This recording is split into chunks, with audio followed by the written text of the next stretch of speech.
This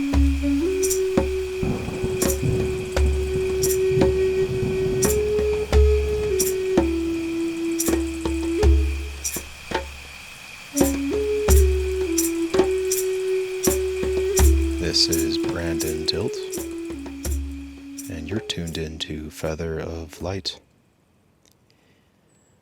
This is my podcast where I like to sometimes take my microphone out into nature and hike atop a mountain, like I have today. And in general, I like to bring you into discussions around healing, and that can encompass mental health, that can talk about sometimes I talk about spirituality, and other times it gets a little philosophical in nature. And yeah, that's what I'm doing. I've actually contemplated on changing the name of this podcast to On Healing by Brandon Tilt. I feel like that could be ripping someone off, but hey, it's hard to be fully unique nowadays. 100%. Just like, not authentic, but like creating something from scratch. Like, it feels like nothing's really from scratch nowadays. Everything's kind of like, even Feather of Light, like I came up with that on my own, but I can imagine there are people who name something Feather of Light. It's just like, it's next to impossible to come up with something that's 100% brand new. And yeah, that's just how it is. So maybe On Healing by Brandon Tilt, or About Healing by Brandon Tilt, something like that. On Healing feels more kind of like that was the original thought, so that feels like that's more aligned with what I was thinking, because I'm having a podcast on healing. And it could be healing on the mountain. Ooh, I like that. Ooh, I might do that one. Oh, shit. Okay. We'll see. I'll have to, come up with a new logo, or just have a picture of a mountain as my logo. Simplify it, right? It's going to be a picture of one of my favorite mountains, one of my photos I've taken. They'll be called Healing on the Mountain with Brandon Tilt. Damn, I love that. I mean, it's not like every episode will be on a mountain, but it feels like probably half of them might be. I'm also living atop a mountain, so I'm not technically bullshitting if I'm saying I'm on the top of a mountain when I'm in my bedroom with my condenser mic. But yeah, okay, cool. Anyway, thanks for indulging. I'm atop of, some might say Burke Mountain. It's kind of like the convergence of Eagle Mountain. Man, this is Eagle Mountain, but it's like on the edge of Eagle Mountain, getting towards where Burke Mountain might begin. Nah, I'm on Eagle Mountain. So I'm on Eagle Mountain, and there's this lookout called Polytrichum. I could never remember the name of it, but I'm looking at the little blue sign right in front of me. Polytrichum Lookout. And it's it is the first leg of the Swan Falls Loop, which eventually extends onto the Dilly Dally Loop. And for those of you who don't know, it's this really long stretch along Eagle Mountain where it basically takes you up and around Eagle Mountain, and it's a ridge that goes up a 1,200 meter ascent, and it can take people usually somewhere in the range of 9 to 10 hours to do the full Dilly Dally Loop, but that takes you much further out than the Swan Falls Loop, which takes you pretty far up in altitude, but it takes you less further north, so you're not quite going as far away from the lake. You're kind of just like going along the lake and then leaving sort of like from relatively the same place that you came from. But it's pretty high. Trust, it's pretty brutal how 1,200 meters feels on the legs and the cardio. And then when you're coming down, it's really, really tough on your, one might say your suspension, like your knees and your thighs, and like everything that you have to kind of like lock so that you're not like tumbling down this like steep, because it's a pretty steep descent from 1,200 meters. They don't at least at this part of the hike, it's not like a gradual decline. It's like, it's a drop. Like, it's as close, it's pretty close to being a straight shot down, but thankfully it's not, because then you die. But it's not like you're jumping off a cliff, okay? But there are parts where you have to climb with a rope, and for the most part, it's very, very steep. And it's a beautiful hike. So anywho, yeah, I guess I just want to also, like, I guess foreshadow that I met a dude through a friend of mine whom is a, what's it called? He does rescue, I'll say rescue missions. And when someone's search and rescue. So when someone goes missing in the mountains. So when someone like myself goes out on a hike and is a little bit less prepared, or takes on a hike that they're not prepared for, well, they have to call an SOS or, something. Maybe the park just sort of calls it in when the person just doesn't get back to their car, and they send in a search and rescue team. And I can imagine it's a very exhausting role, and many times you probably don't find the person. And yeah, I'm sure this individual who I met has had a lot of horror stories, and it's volunteer work, so it's not like you're being paid adequately for the energy, but it's more of a role where you're of service. And so I'm going to interview him. He's in the UK right now, but once he gets back, I'm going to do a podcast episode with this individual whose name is eluding me right now. But he seemed quite open and quite knowledgeable, and he's going to give me some tips, and he's going to share with you guys and gals and humans some tips about his, I guess, like his experience being a search and rescue guide, and, just safety tips for hiking these remote backcountry mountains that are pretty common out here in BC. You think, well, I guess in BC, a lot of people maybe don't go for the higher hikes, but I think there are a lot of folks that do get into the realm of these high altitude hikes, and maybe kind of push that envelope and go out and want to camp in some of these backcountry wilderness spots, which don't actually take all that long to get to if you live in the Tri-Cities. So anyway, this is a little bit off topic, but just kind of foreshadowing for one of my future episodes. Now, what do I want to talk about today? Because I know, interestingly, for those of you who might notice this, I don't think a lot of people will, but maybe if you're looking at the gap between episode 60, where I interviewed my longtime friend Riley, and we talked about the way of the warrior and men's work, it's been almost a month since I did a podcast episode. And I've been pretty preoccupied with life, with working on my business. I was reconstructing my website and created a second website, and I was kind of rebranding a little bit. I worked on a logo and just did a lot of things pertaining to my counseling practice, and been kind of had my hands full with that for a bit. And then in addition to that, I've been preparing to attend the Sundance ceremony held by the George family, and this is my first ever Sundance, and I'm just attending as a guest, as a witness, as a kind of like a non-participant role, because you can go and directly be involved in the Sundance, like even just like supporting and helping and having a role, like I'd say vital roles within the ceremony itself, or you can show up as more of a supporter. And then, of course, if you feel called, and of course I do, you can support in other ways. Like you can give your time to help out in the kitchen, or maybe just help with, preparations for other parts of the ceremony. And, you can find things to do.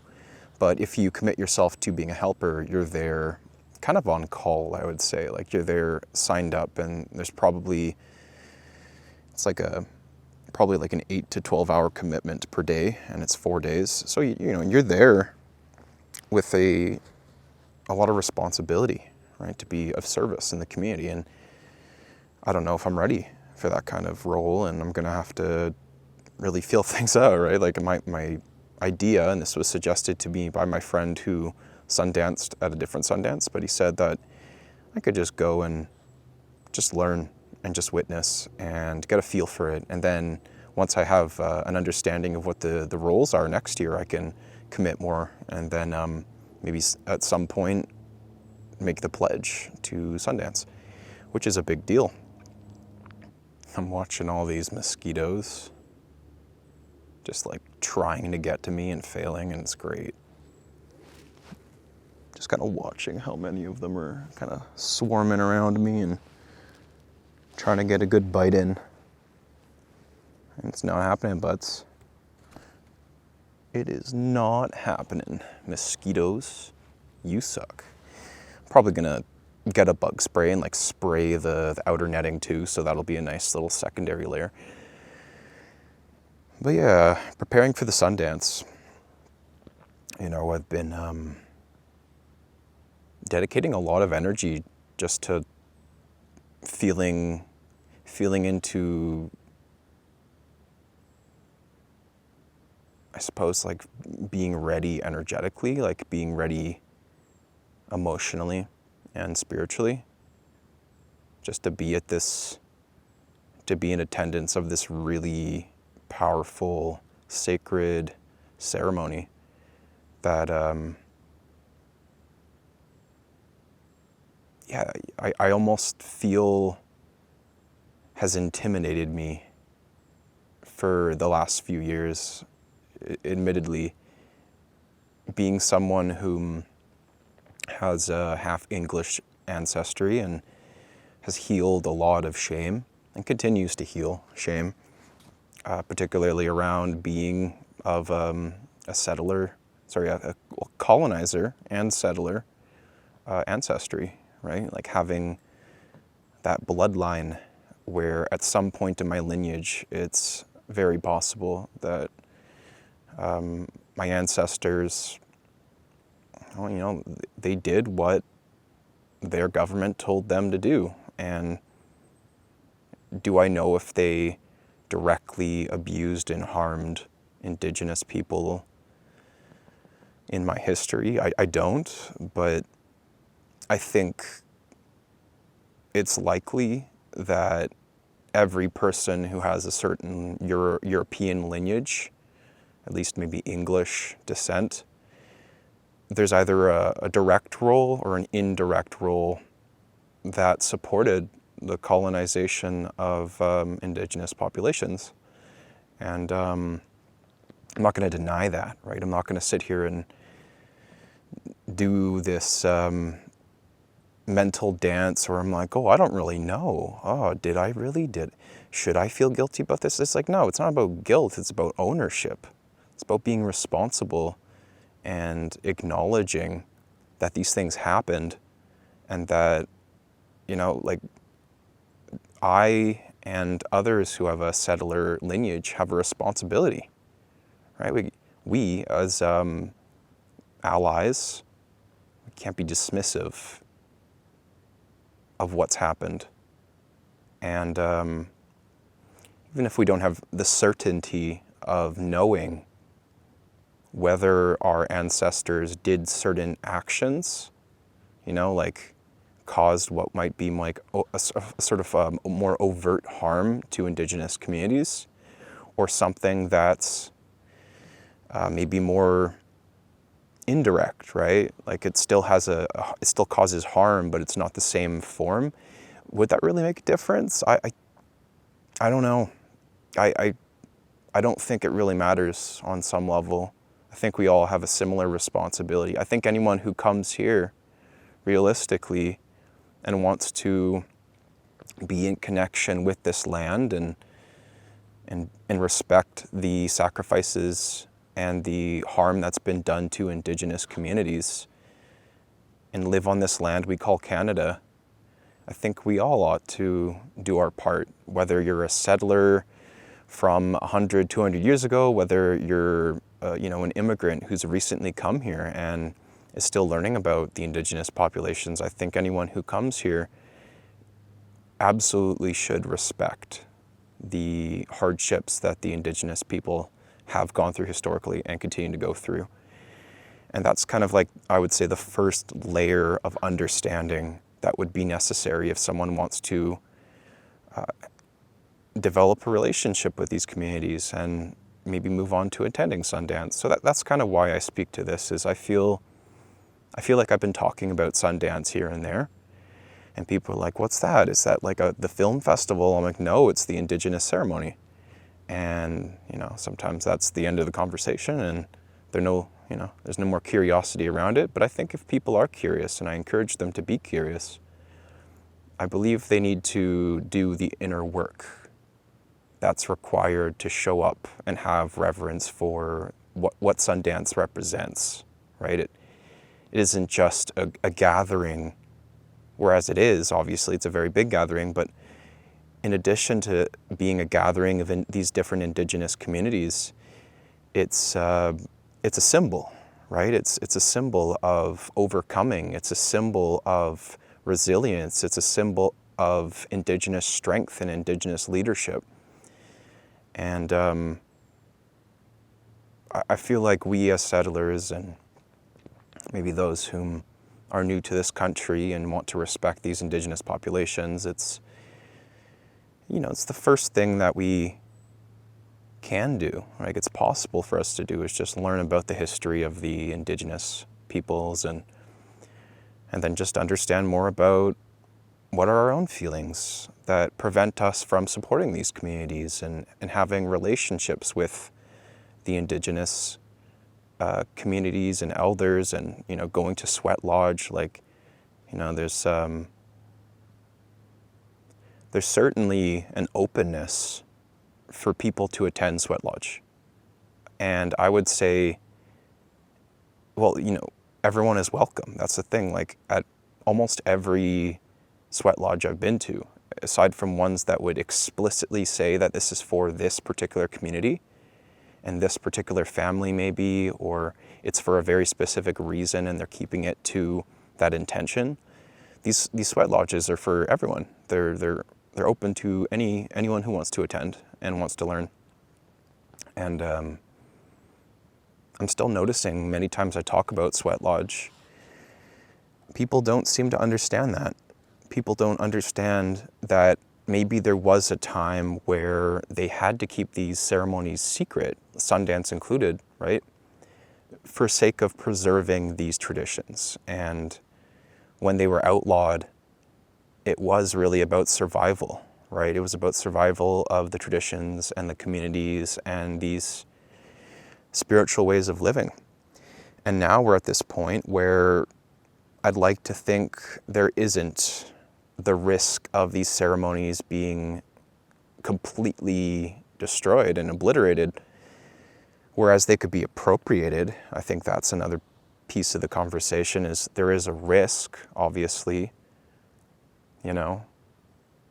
if people don't have, I would say, the right intention with attending these ceremonies and understanding the Indigenous way of living, there might be a degree of appropriation that comes from going to ceremonies and disrespecting let's just say the rules, really, but the agreements and the ways of honoring and respecting the traditions, and not just taking a sacred song and just sort of passing it off as a song that you feel like you could share, or teachings you feel like you could share that aren't yours to share. So yeah, this conversation so far been about my experience of attending Sundance and just reflecting on maybe what it means to be a good ally. But I feel like I have another topic that I want to bring in that's felt heavy.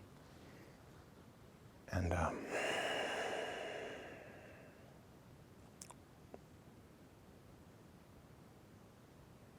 guess there's a lot of different topics I could bring in, to be perfectly honest. I've been listening to tons of podcasts in this last month. Some of which aren't actually podcasts. I watched a YouTube video recently about AI and talking about where there might be this like end game where we just don't understand how to safely implement AI, and AI kind of just boots humans out of autonomy because we didn't really. It seems like there's like this end game, this like potential theoretical end game. It's all theoretical at this point, right? But it's this theoretical end game where the politicians kind of like surrender authority to hyperintelligence because it's an economically reasonable thing to do at that point, right? It's like, oh, these hyperintelligent systems seem to understand how to give us quote unquote peace, but without the safeguards of kind of like creating conditions for the AI so that it doesn't just like basically make us irrelevant, like make the humans' intervention obsolete and kind of just like follow, I want to say arbitrary, but like follow somewhat redundant rules, or like basically be so overly logical that human life doesn't really seem to have a role in its like logical plan. And then it follows the logic of, oh, like it's, for instance, if it's like trying to make the most efficient form of a planet, of an economic system, if it's going for economic growth or something, and it reaches a certain point where it's like, well, the most economically viable option is if humans aren't in control of money whatsoever, or aren't capable of creating wars or whatever. And it's like, oh damn, we're kind of setting ourselves up for a pretty clear extinction, right? So it seems like there's a lot of ways that we can prevent that. And I was just watching this video, kind of like freaking out a little, and I was like, whoa. Seems like we're kind of at this point in our evolution where if we don't tread carefully around the use of this hyperintelligence, we might be causing our own demise. And that's just kind of, it's just a possibility, right? It's like a weapon of mass destruction, right? And if we're not careful with how it's used, it'll bite us in the ass. So that was one thing I was looking at. Another thing I was looking at, not related to AI, but an interesting conversation nonetheless, is Lex Fridman interviewing this historian talking about Genghis Khan, or Genghis Khan. And Genghis Khan being, a guy who wiped out a lot of humanity. He was, a very strategic military commander, right? And he's got a bad rep. And I think, as they spoke about in the podcast, I think it's unfortunately, it's a bit of a collective racism, the way we view him as kind of like a barbarian. And we almost, the person that Lex Fridman was interviewing, I think he spoke to this very eloquently. We as the West, Western culture, let's just call it, in the Americas, Northern America for the most part, we seem to think we understand how to run the world better than other cultures. There's this like level of ignorance to the intelligence of other types of cultures and other types of economies. Oh my God, I'm getting so cold so quickly here. I did wet my hair earlier and I'm wearing shorts, but it's dang, it's cold up this mountain. And this has just hit me now. But what I was saying was, it does seem to be, at least like according to this expert on Genghis Khan, and he, this Mongolian researcher. Actually, he's I guess some kind of historian, but he also lives in Mongolia himself, and seems to have a lot of perspective of the West. I believe he was raised in, isn't clear, but I think the United States, somewhere in the United States, and yeah, he had a very interesting point about how in the West we have this level of, I'd call it egoic ignorance about other cultures. And we seem to have this idea that something that we do in the West is superior to the Eastern traditions and the Eastern cultures. And it could be related to history. It could be related to certain political discussions, or the way certain politicians influence the public opinion about other cultures, right? Like, thinking about the ways wars might have contributed to that, right? And maybe that's just like passed down through generations, this level of ignorance towards other cultures before people actually go and learn about these cultures, let's just say.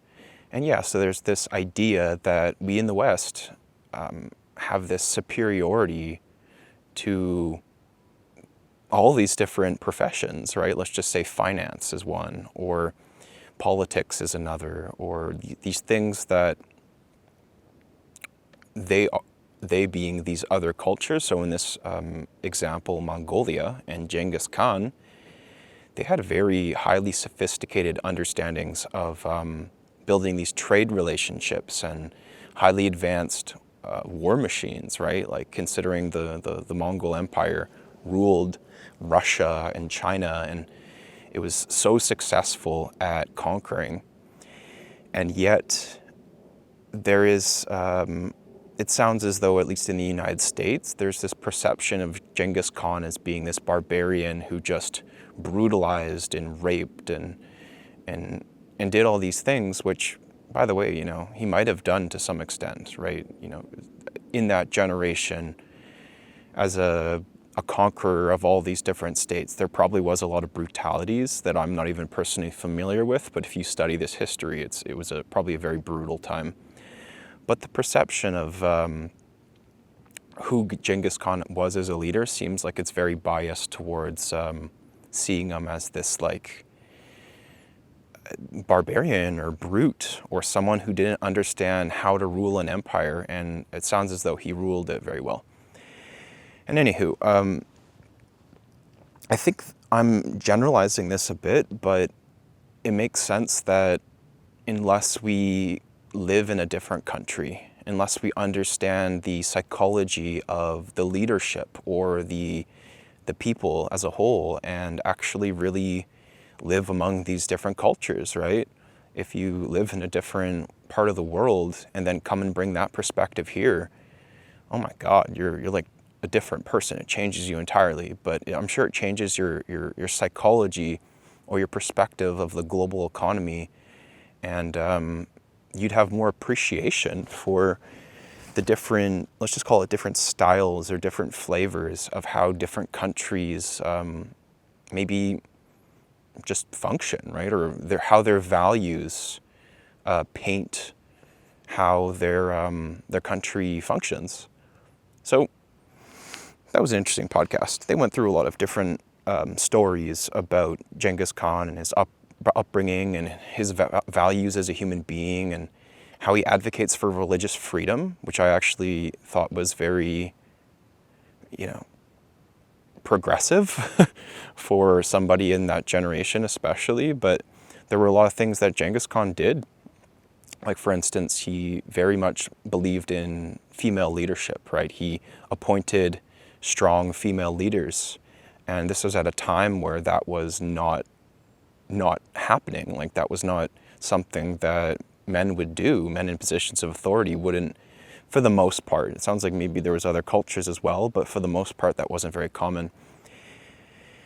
And of course, this spiritual, him believing so strongly in spiritual liberation and freedom, and allowing people to practice different religions and actually have cross discussions about them, I believe that's a concept that I relate to very deeply, and almost feel like there's not enough of that sort of cross discussion and openness in general to integrate different religions and perspectives from different religions. Like, there should be more collaboration among different religious officials versus kind of polarization of their different views. I guess that's a bit idealistic, but yeah, I mean, like, if you look at it, people are fighting wars over religion all the time. And these are These are the underlying motivators for some of these really brutal genocides that we've seen historically, and nowadays as well, in Gaza and Israel, of course, and all throughout the world. And I just get curious. I just get curious about why these levels of polarization must exist as they do. I think sometimes, and this was another point that Lex made, sometimes there is more than just differences in culture and differences in how one ought to lead, or differences in what God is. There does feel as though there are some traditions where it's about slavery.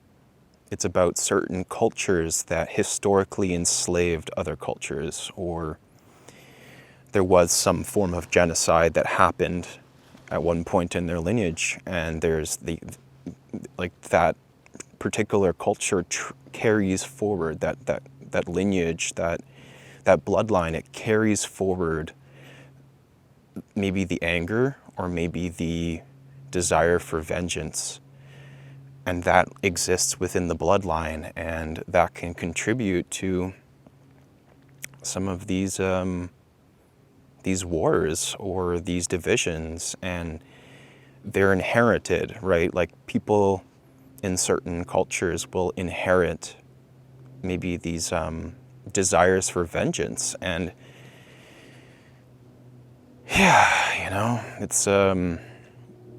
it's valid. I just want to say that, like, it's valid. The way people live and experience these things and grow up with these things, and they're immersed in these stories, these narratives, and it's reinforced by maybe how their families feel about these narratives or these political ideas. This is one thing I've really tried to learn from Lex Fridman, and the way he interviews many people who are in the midst of these really challenging conflicts, these parts of Gaza or parts of Russia or Ukraine, is people inherit these kind of vendettas, right? It's in their genetics, of course, but it's also maybe in their family. Maybe it's just the media they're surrounded by. Maybe it's the pressure of their social and political climate, right? Like, they turn on the news, and of course, if you don't look at the news, I'd say you're much more liberated. But if you don't have that discipline, or maybe it's just part of your upbringing, you're just immersed in some sort of social pressure, some sort of belief system, let's just say, that it could be very difficult to think outside of, right? If you think in Canada and the United States, we're so much just immersed in these ideas about what the West is, and what the United States is, and who Trump is, and who Putin is. And, it doesn't take much, or long, I would say, or much exposure for us to start to form these sometimes unconscious opinions about other cultures. And unless we take the time to truly reflect on who we are and what we believe and what we really want to take away about humanity from these outside influences and from the actions of other countries or our leadership, we're kind of just stuck unconsciously being pulled along, right? We're kind of just being swept with the tide. We don't have the let's just call it the autonomy or the sovereignty to think for ourselves. We subscribe to groupthink. We subscribe to the agenda of politicians. We subscribe to whatever the media tells us to believe. And wow, this got so political. But I feel like it's important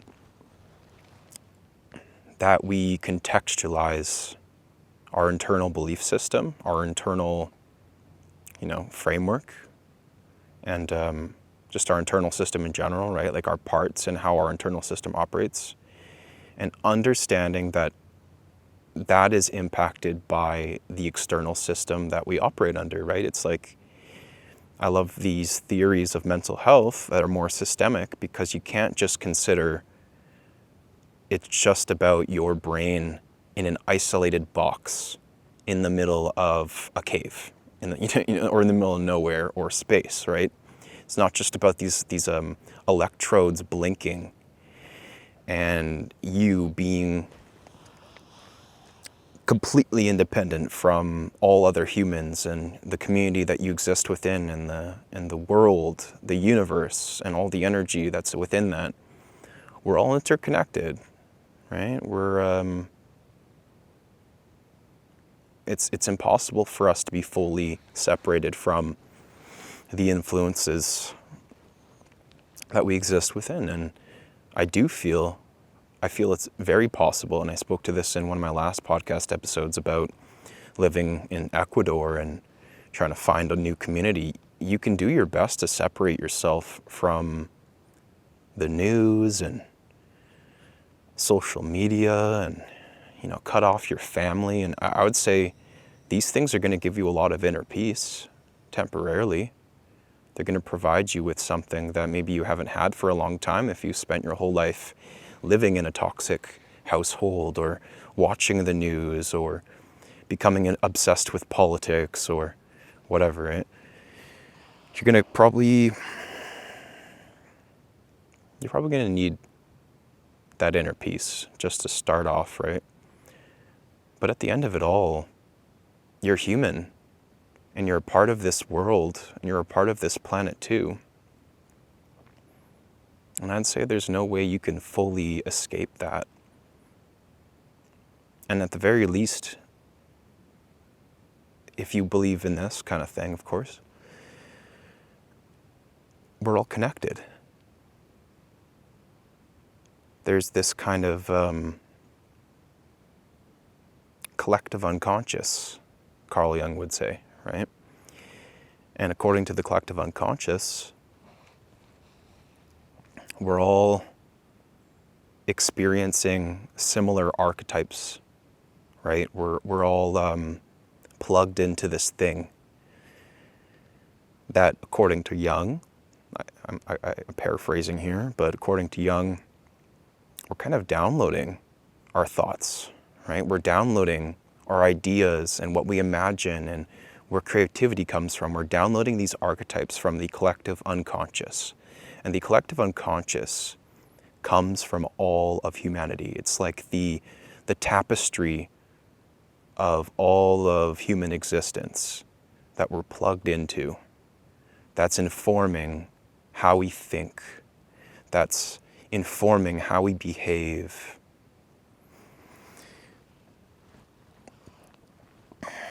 And I would say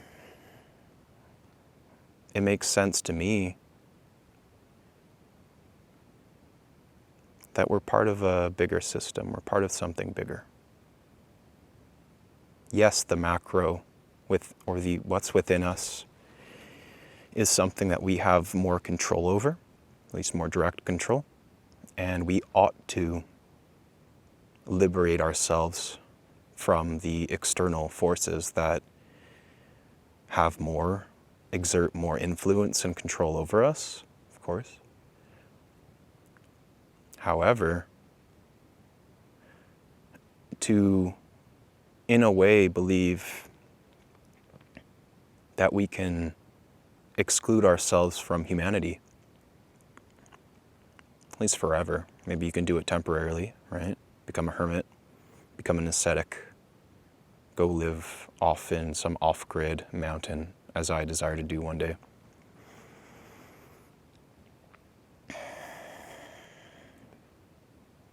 I do believe there will come a point where you are, where I will be, where anyone will be, forced to confront,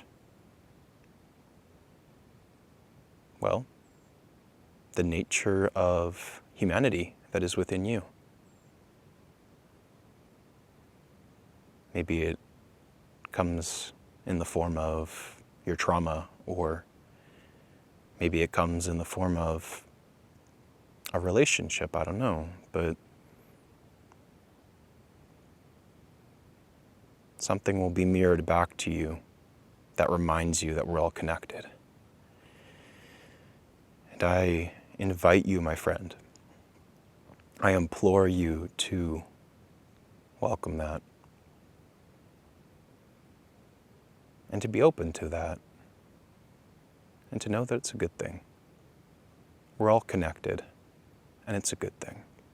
We're all going through the pain and the struggle, and we're all growing together, and it's a good thing. So I feel like I can end this episode with that beautiful reminder to you, my dear friend, that we're all healing together. As Ram Dass says, we're all walking each other home. And it's a beautiful, beautiful experience of walking each other home. It's a lovely walk through a garden of Eden, some might say.